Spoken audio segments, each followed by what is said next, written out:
they started making these like giant offers to a lot of people on our team, $100 million signing bonuses, more than that comp per year. It is crazy.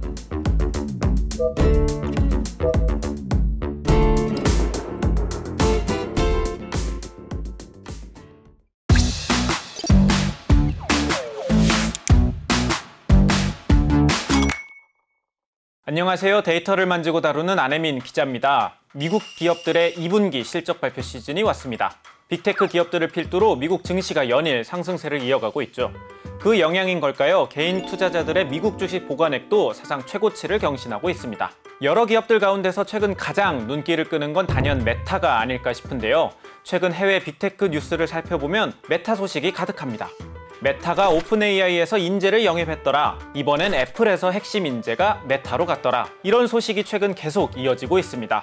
오늘 오그랩에서는 메타가 왜 이렇게 돈을 쏟아부으면서 AI 인재들을 쓸어담고 있는 것인지, 또 마크 저커버그가 꿈꾸는 메타의 미래는 무엇인지 5가지 그래프를 통해 살펴보겠습니다.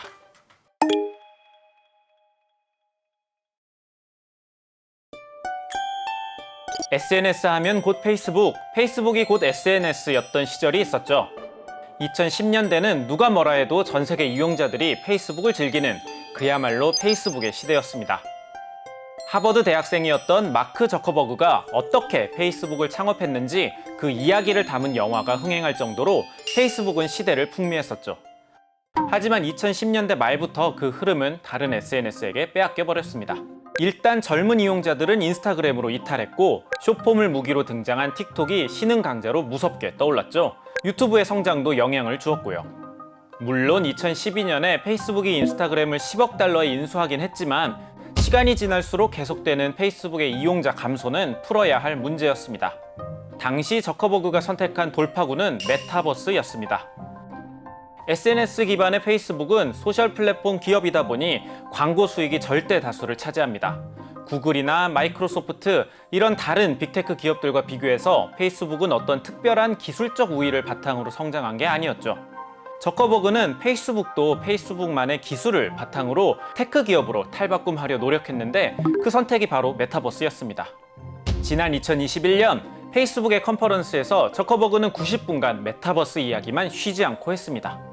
From now on, we're going to be metaverse first, not Facebook first. 메타버스 개발 사업부도 출범시키고 회사 이름도 메타로 바꾸었죠. 메타는 메타버스를 필두로 가상현실, AI 등 차세대 신기술에 투자하기 시작했습니다. 결과는요, 모두가 알고 있듯이 폭망이었습니다. 메타버스 개발 사업부인 리얼리티 랩스는 만년 적자에 허덕이고 있죠. 그러다가 2022년 사건이 터집니다. 바로 챗GPT 3.5가 등장한 거죠. 저커버그는 2023년을 효율성의 해로 선언하고 인원 감축과 구조조정에 나섭니다. 돈 먹는 하마 메타버스 파트의 인력은 줄이고 그 대신 AI에 집중적으로 투자하기 시작하죠. 2023년 메타의 1분기 실적 발표에서 저커버그는 메타버스를 7번만 언급했고 대신 AI를 28번이나 말할 정도였습니다. 단순히 말로만 그친 게 아니라 결과물도 내놓았죠. 2023년 2월에 메타의 LLM인 라마를 공개한 거죠. 물론 라마가 완벽한 오픈소스 모델이라고 할 수는 없지만 빅테크가 자신들이 만든 모델을 일반 대중들이 쓸 수 있게 공개했다는 것 자체만으로 많은 사람들은 박수를 보냈습니다. 이후에도 꾸준히 모델을 공개하면서 메타는 오픈소스 진영의 대표 주자로 떠올랐죠. AI 기업으로 탈바꿈한 메타는 AI 붐에 힘입어 쭉쭉 성장하고 있습니다. 오그랩 첫 번째 그래프로 살펴보겠습니다. 2023년부터 현재까지 미국의 대표 빅테크 매그니피센트 7의 주가 흐름입니다. AI 대장주 엔비디아에 가려진 측면이 있지만 메타의 성장세도 엄청나죠. 미국 증시에서 기술주의 성장세를 주도해온 이 7개 기업은 한 몸처럼 움직여 왔는데 올해엔 조금씩 흐름이 나뉘고 있습니다. 먼저 하락그룹입니다. 2025년 초와 비교해서 마이너스를 기록한 기업은 애플, 구글, 테슬라가 있습니다. 테슬라는 전기차 수요 둔화에다가 일론 머스크 개인 이슈 영향을 받기도 했고요. 혁신의 상징이었던 애플은 AI에 제대로 대응 못하면서 연초 대비 13.4%나 하락했습니다. 구글은 가지고 있는 AI 기술력 대비 저평가 받고 있다는 얘기도 있지만 구글 크롬 반독점 이슈가 발목을 잡고 있어요. 반면 엔비디아와 메타, 마이크로소프트는 다릅니다. 4월에 있었던 트럼프 관세 전쟁 난장판에도 불구하고 새 기업들은 20% 가까이 성장했습니다. 엔비디아는 AI 반도체 시장에서 사실상 독점 체제를 갖추었고, 마이크로소프트는 오픈 AI와의 파트너십을 바탕으로 자사 클라우드에 AI를 성공적으로 안착시켰습니다. 메타 역시 메타의 SNS 플랫폼 광고에 AI를 적용하면서 연초 대비 17.5%나 성장했죠.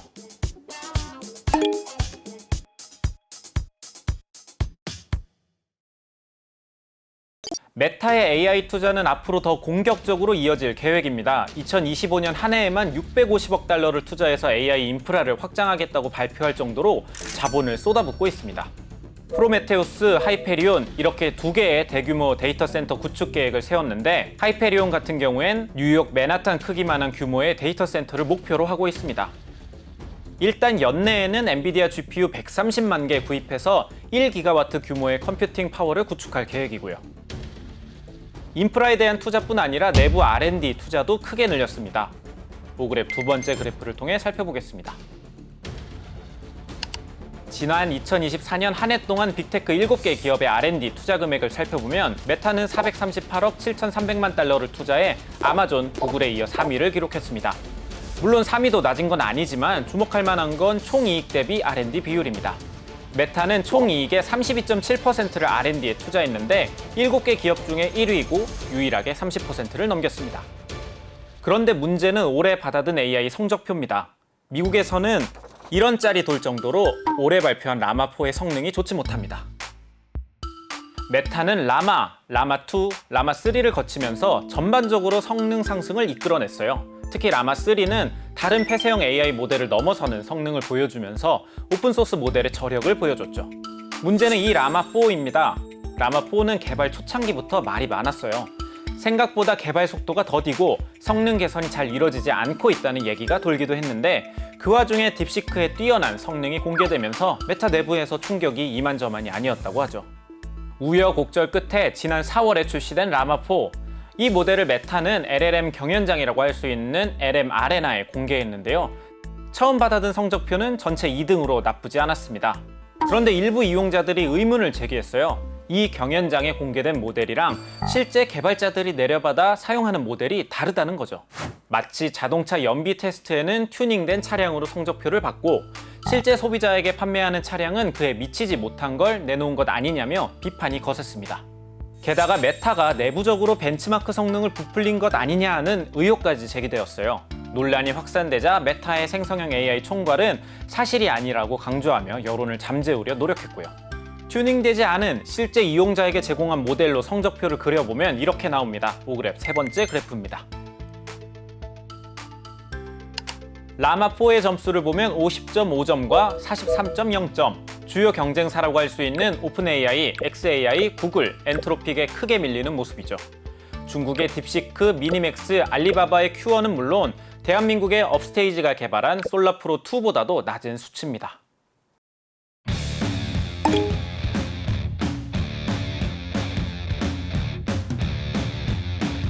성적표를 받아든 저커버그는 이대로 가서는 답이 없다는 생각에 결단을 내립니다. 그 해결책은 바로 인재였죠. 좋은 AI 모델을 만들기 위해서는 세 가지 요소가 필요합니다. 일단 모델을 돌리기 위해 필요한 컴퓨팅 인프라가 있을 거고요. 모델을 학습시킬 양질의 데이터가 필요합니다. 그리고 마지막으로 이 모델을 개발하고 운영할 뛰어난 인재가 필수적이죠. 메타는 엄청난 자본력을 바탕으로 아주 공격적으로 인재 영입에 나서고 있습니다. 지난 몇 달간 미국의 기술 뉴스를 살펴보면 메타의 인재 채용 소식이 가득할 정도였습니다. 메타는 구글, 딥마인드, xAI, 엔트로픽 등 출신을 가리지 않고 뛰어난 사람들은 다 영입하고 있습니다. 그 중에서도 특히 오픈 AI 인재들을 유독 많이 스카우트하고 있는데, 최근 샘 올트먼 인터뷰를 보면 많이 화가 난 모양이더라고요. They started making these like giant offers to, a lot of people on our team. Like $100 million signing bonuses, more than that comp per year. That's crazy. And it is crazy. 1억 달러면 우리나라 돈으로 1,380억 원입니다. 엄청난 금액이죠. 들리는 소문으로는 인재 한 명을 영입하기 위해 메타가 4년간 10억 달러를 제시했다는 얘기도 있습니다. 오픈 AI의 O1 모델이 한글 암호도 해독할 수 있다는 영상에 나왔던 정용원 박사를 포함해 O1 모델 개발의 핵심 인력들이 메타로 자리를 옮겼습니다. 애플은 이직한 인원의 규모는 적지만 타격이 심각한데요. 애플의 AI 총책임자였던 루밍팡이 전격적으로 메타행을 선택했습니다. 물론 이 모든 인재 채용이 단순히 쩐만으로 움직인 것은 아닙니다. 메타가 자랑하는 건 돈뿐만이 아니거든요. 바로 컴퓨팅 능력입니다. 오픈AI, 엔트로픽, xAI 등 유명한 AI 기업들도 GPU 부족에 허덕이고 있습니다. GPU를 사용해야 하는 사람은 기업 내에 넘쳐나는데 기업이 확보한 GPU는 부족하다 보니 원하는 연구를 못하는 연구진들이 많은 거죠. 그 틈을 메타가 노린 겁니다. 왜냐하면 메타는 꾸준히 GPU를 모아와서 주요 기업들 가운데 GPU 물량이 가장 많거든요. 오그랩 네 번째 그래프입니다. 기업들이 발표한 논문을 바탕으로 정리한 데이터입니다. H100 GPU도 메타가 갖고 있는 물량이 35만 개로 가장 많고요. A100 GPU를 살펴봐도 마찬가지입니다. 돈도 돈이지만 엔지니어에게 이렇게 속삭이는 거죠. 메타로 오면 이전 직장보다 훨씬 더 좋은 환경에서 모델 돌릴 수 있어 라고 말이죠. 또 하나 주목해야 하는 건 메타가 스케일 AI에 투자했다는 겁니다. 이 스케일 AI는 지난 2016년에 창업된 데이터 라벨링 기업인데요. 데이터 라벨링은 AI 모델을 학습시키기 위해 데이터에 의미 있는 태그나 분류를 추가하는 작업을 말합니다. 메타는 이 기업에 무려 143억 달러를 투자해 지분을 인수했습니다. 1997년생인 알렉산더 왕은 MIT의 대학생 시절에 이 스케일 AI를 창업했습니다. 이후에 샘 올트먼, 피터 틸로부터 투자를 받으면서 본격적으로 사업에 뛰어들었습니다. 학교는 중퇴를 하고요. 마치 하버드를 중퇴하고 페이스북을 본격적으로 운영한 마크 저커버그처럼 말이죠. 2019년엔 유니콘 기업에 등극했고 2021년엔 알렉산더 왕이 역대 최연소로 자수성가한 억만장자에 등극합니다. 그리고 이번 지분 인수를 통해 메타로 영입된 알렉산더 왕은 메타의 AI 부문을 총괄하는 역할을 맡게 되었죠. 알렉산더 왕이라는 뛰어난 인재를 영입한 것도 중요하지만 스케일 AI가 데이터 라벨링 기업이라는 것이 어쩌면 핵심일 수 있습니다. 앞서 살펴본 AI 개발 핵심 3요소 중에서 컴퓨팅 능력은 확보된 GPU와 데이터 센터 투자를 통해 늘리고 인재는 자본력과 컴퓨팅 능력으로 쓸어담고 있으니 마지막 남은 데이터를 스케일 AI와 함께 고도화하려는 전략으로 해석할 수 있거든요.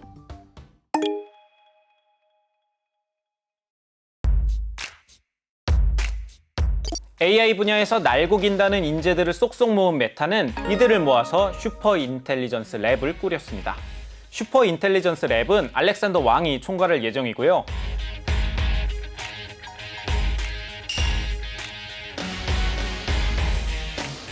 공식적인 발표는 아니지만 이미 해외 커뮤니티에서는 이 슈퍼팀에 합류한 사람들의 명단이 유출되면서 관심을 끌기도 했습니다. 오그랩 마지막 그래프는 이 슈퍼 인텔리전스 랩의 연구진 데이터를 가지고 만들어봤습니다. 일단 유출된 44명의 정보를 바탕으로 이들의 출신 국가를 살펴보면 중국인이 48%로 가장 많습니다. 중국 AI 인재들의 역량이 여기서도 한번 드러나는 거죠. 출신 회사로 살펴보면 역시나 오픈AI가 36%로 가장 많고요. 뒤이어 구글 딥마인드, 스케일 AI 순으로 나타납니다. 이들이 받는 연봉은 1,000만 달러에서 1억 달러 수준으로 알려졌고요.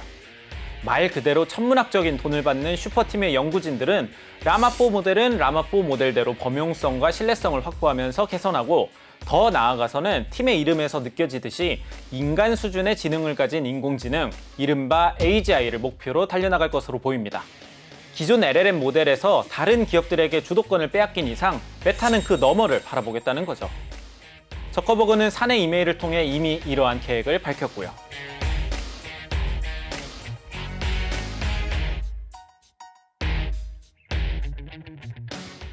물론 메타의 계획대로 흘러가면 좋겠지만 문제는 메타가 내부적으로나 외부적으로나 여러 문제를 일으키고 있다는 겁니다. 기술 발전도 좋지만 지킬 건 지켜야 하는데 말이죠. 일단 라마4의 성능을 높이기 위해서 벤치마크 조작 지시를 내렸다는 내부 폭로가 나오기도 했습니다. 일각에서는 이러한 메타의 모델 성능 부풀리기에 항의하기 위해서 기존의 메타 AI 연구 총괄이었던 조엘 피노가 사임했다는 이야기도 나옵니다. 게다가 예전 오그랩에서도 다루었듯이 메타는 저작권 문제로 소송이 진행 중이죠. 소송 과정에서 공개된 내부 자료를 보면 불법 전자책 데이터를 토렌트로 다운받았다는 정황도 포착됐습니다. 직접 다운받아야 했던 메타의 내부 직원들조차도 이건 옳지 않은 행동이라고 생각할 정도였고요. 최근 EU가 공개한 인공지능 실천 강령을 두고도 메타는 가입하지 않겠다고 공식 선언했습니다.